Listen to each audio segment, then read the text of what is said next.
Hello everybody. आप सभी का स्वागत है हमारे इस यूट्यूब चैनल नो अबाउट पर। इस वीडियो में हम कुछ क्वेश्चंस सॉल्व करेंगे ऑन द टॉपिक लॉजिक। तो इस क्वेश्चन में हमें क्या बोला गया है? Corners are cut from an equilateral triangle to produce a regular convex hexagon as shown in the figure above. The ratio of the area of the regular convex hexagon to the area of the original equilateral triangle is। आपके पास ये चार options है। आप चाहे तो video को pause करके इसका सही आंसर निकाल सकते हैं।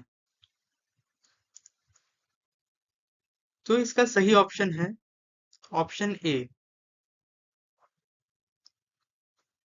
जैसा कि क्वेश्चन में गिवन है कि ओरिजिनल इक्विलेटरल ट्रायंगल, मतलब जो ये हमें ट्रायंगल गिवन है, ये वाला ट्रायंगल एक इक्विलेटरल ट्रायंगल है।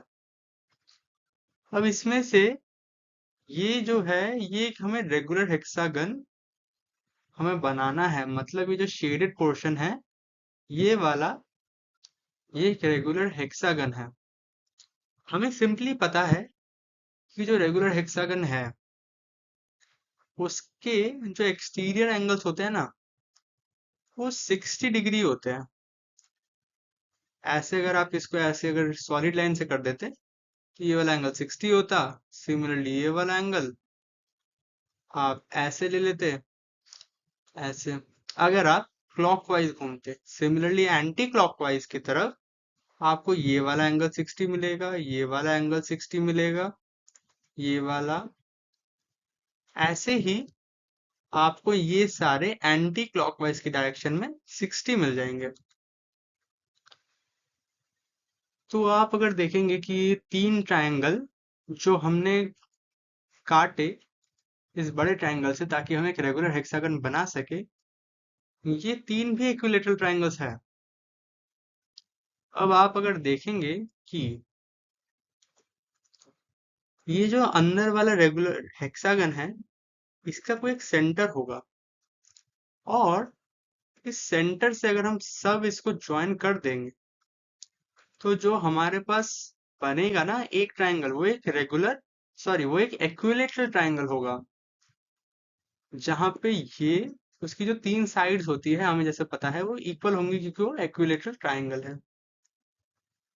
अब आप देखिए कि जब हम इसको बनाएंगे तो ये वाला साइड इसके साथ मैच कर रहा है। तो मतलब ये इक्विलेटरल ट्रायंगल, ये वाला, इसका एरिया और इसका एरिया इक्वल है। सिमिलरली बाकी सारे इक्विलेटरल ट्रायंगल्स का एरिया इक्वल होगा। तो आप देखिए हमने अल्टीमेटली इसको कितने इक्विलेटरल ट्रायंगल में डिवाइड कर दिया। टोटल होंगे 9। क्यों? क्योंकि रेगुलर हेक्सागन में आपको 6 मिलेंगे और बाहर से आपको 3 एक्स्ट्रा मिलेंगे, और रेगुलर हेक्सागन में आपके पास 6 है। तो उसने पूछा है area of the regular convex hexagon to the area of the original equilateral triangle. मान लीजिए कि एक स्मॉल इक्विलेटरल ट्रायंगल का एरिया x है, तो टोटल तो आपके पास 9x है, और आपके पास रेगुलर हेक्सागन के अंदर 6x एरिया है। जैसे ही आप इसको सिंप्लीफाई करेंगे तो आपके पास जो ये ऑप्शन होगा, ये हो जाएगा 2/3। तो आपके पास ये जो ऑप्शन आएगा ना नीचे, ये हो जाएगा आपके पास 2/3। तो सही आंसर ऑप्शन ए होगा।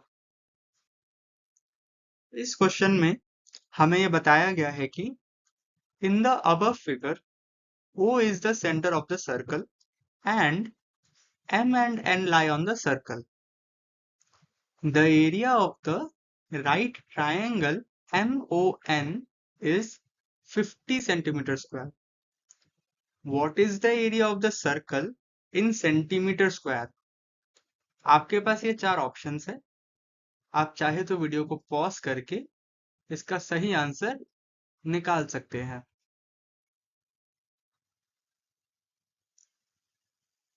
तो इसका सही आंसर है, वो है ऑप्शन डी।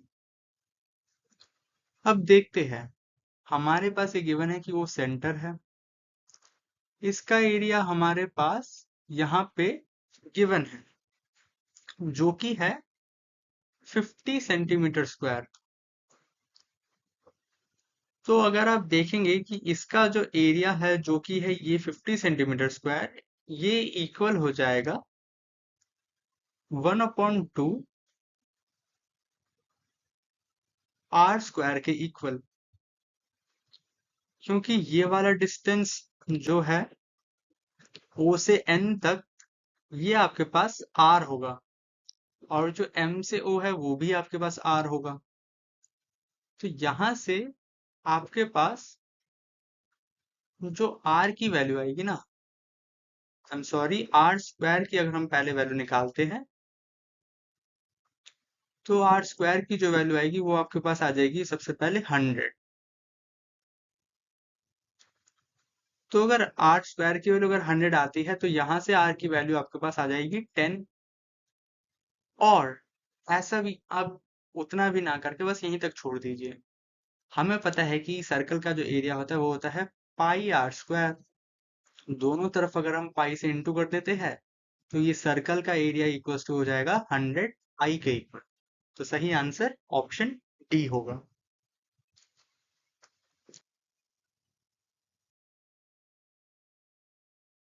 इस क्वेश्चन में हमें क्या बताया गया है? What will be the maximum sum of 44, 42, 40? और फिर आगे सीरीज ऐसे ही चलती जाएगी। सीरीज नहीं, सीक्वेंस ऑफ नंबर्स। तो आप देख लीजिए डिक्रीजिंग सीरीज है। आपको इससे एक हिंट मिल गया। अब आप चाहे तो वीडियो को पॉज करके इन चारों ऑप्शंस में से जो सही ऑप्शन है उसको खुद ढूंढ सकते हैं। तो इसका जो सही आंसर होगा वो है ऑप्शन सी, विच इज 506। आप अगर ध्यान से देखें तो यहाँ पे जो कॉमन डिफरेंस है, क्योंकि एक एपी है, इसका कॉमन डिफरेंस हो जाएगा इस केस में -2। अब क्योंकि ये डिक्रीजिंग एपी है तो कहीं ना कहीं किसी टर्म के बाद हमें नेगेटिव नंबर्स मिलेंगे, तो उससे टोटल सम डिक्रीज होने लगेगा। तो हमें वो वाला टर्म ढूंढना है जो सबसे पहला पॉजिटिव नंबर जो प्रोवाइड करे या फिर जीरो प्रोवाइड करे। ठीक है, हम सिंपली पुट अप करेंगे एक जनरल इक्वेशन जो कि होगा एक जनरल पॉइंट को फाइंड करने के लिए। मान लीजिए हम nth पॉइंट को फाइंड कर रहे हैं एपी में। सिंपल फॉर्मूला आपके पास है 44 plus which is the first term minus number of terms -1 into common difference. इसको आप इक्वल कर दीजिए 0 के। मान लीजिए हम मान लेते हैं कि वो जो टर्म हम ढूंढ रहे हैं वो 0। अगर यहाँ पे n की कोई इंटीजर वैल्यू आ जाती है, पॉजिटिव इंटीजर वैल्यू, तो हम बिल्कुल सही है। अगर कुछ फ्रैक्शन में आती है तो हम क्या करेंगे, उस फ्रैक्शन नंबर को ना लेकर उसके आसपास की वैल्यू हम ढूंढेंगे। फिर जैसे हम देखते हैं इस केस में क्या आता है। इस केस में आप देखेंगे जब ये वाला चीज राइट साइड में जाएगा तो ये +2 बन जाएगा, और 2 को जब 44 पे डिवाइड करेगा तो हमारे पास मिल जाएगा 22 इक्वल्स टू n-1। अब जब ये वाला 1 जो है ये इस साइड आएगा तो हमें पता है कि n की वैल्यू 23 आ जाएगी।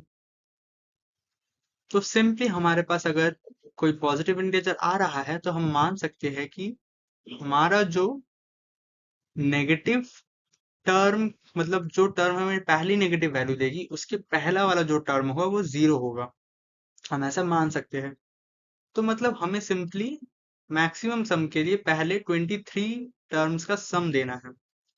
सिंपली हम इसके फॉर्मूले में अगर पुटअप कर देते हैं which is number of terms upon 2,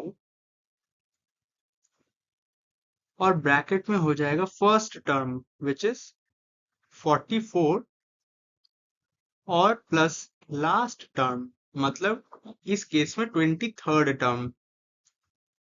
यहाँ क्योंकि हमें 23rd टर्म तक का ही सम अप निकालना है, तो जो इसकी वैल्यू होगी ना, वो आपकी 506 होगी। तो इसलिए जो करेक्ट आंसर है वो है ऑप्शन सी।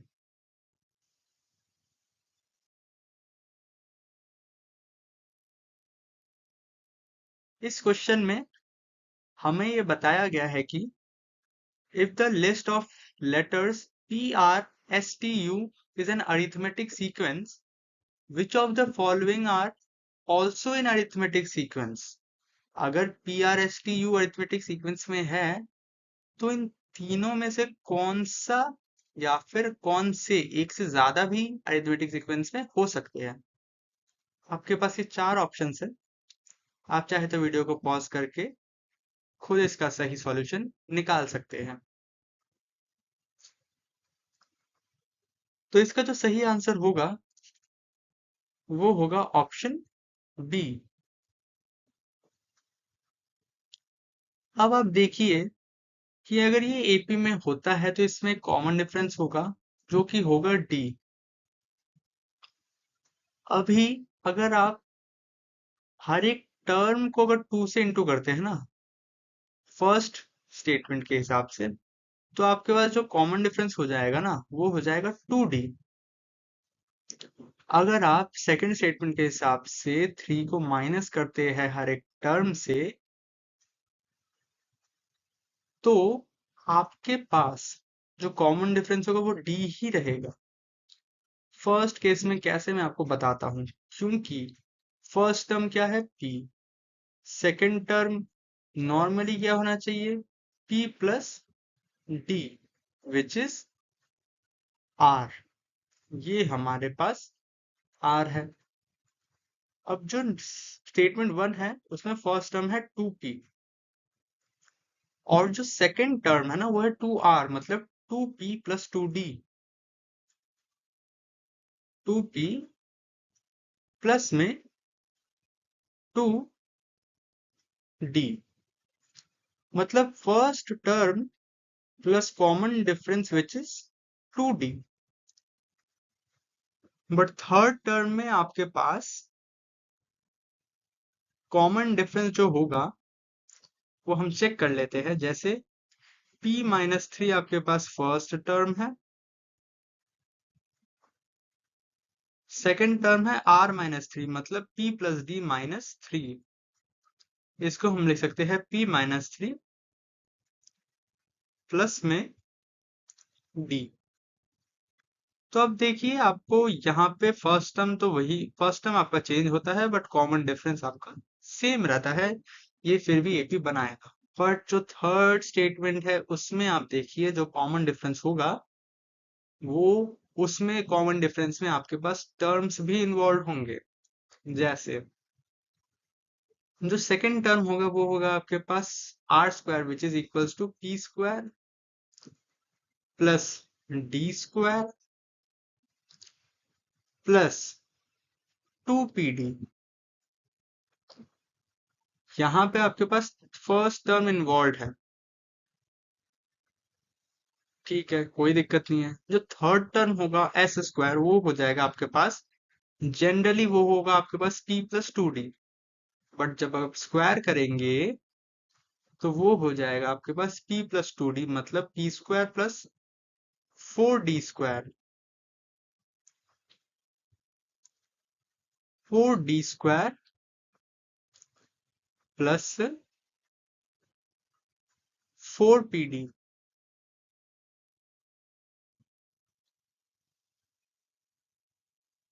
तो आप देखिए कि कॉमन डिफरेंस चेंज हो गया है। यहाँ पे कॉमन डिफरेंस कितना इंक्रीज हो गया, 3d square plus 2pd increase हो गया है पहले वाले से, तो नॉर्मल एपी नहीं रहा।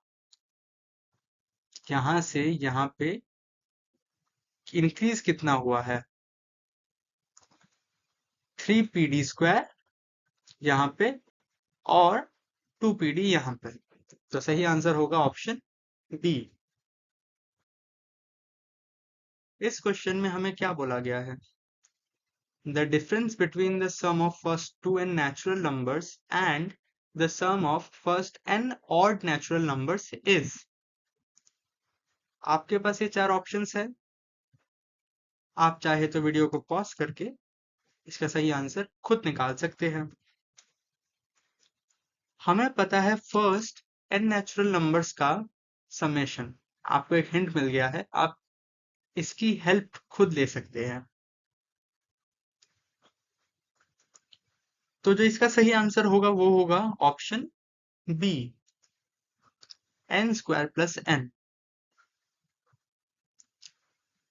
हमें पता है कि जो फर्स्ट एन नेचुरल नंबर्स का सम है, समेशन जनरली होता है एन नेचुरल नंबर से, वो होता है N into N plus one upon में हमारे पास यहाँ पे आ जाएगा 2। हमें बस 2n को पुट अप करना है n के प्लेस में, यहाँ पर और यहाँ पर, और ऐसा करते ही हमारे पास जो वैल्यू आएगी वो हो जाएगी 2n स्क्वायर